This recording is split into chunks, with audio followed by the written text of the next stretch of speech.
Assalamu alaikum warahmatullahi wabarakatuh. A wannan rana ta Laraba 31 ga watan Julai shekara ta 2024 mun zo wannan gari na Walawa gidan Kiri domin duba aikin bohol da wata baiwar Allah ta bayar wadda ke daga Ghana take, amma ta ba da wannan aiki don gabatar da wannan rijiya, kuma ta yi hakan ne da nufin ya zama sadaqatul jariya ga mahaifanta.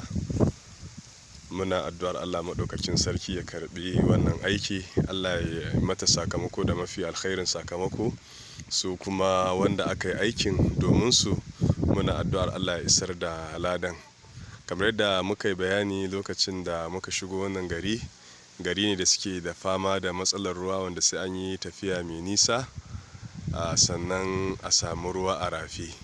To wannan baiwar Allah da ta ga wannan sako ta ɗauki nauyin wannan aiki domin ya zama sadaka jariya ga magabatanta, kuma kasancewar a yanzu jama'a duka suna gona, lokaci ne na aikin gona, ba mu sami jama'ar gari ba, amma dai za mu sami wasu daga ciki domin tattaunawa da su.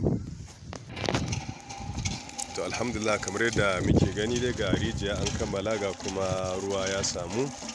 Masha Allah, muna addu'ar Allah maɗaukakin sarki ya karɓa musu wannan aiki, Allah kuma ya isar da ladan ga waɗanda aka nufata, Allah kuma ya musu sakamako da mafi alherin sakamako.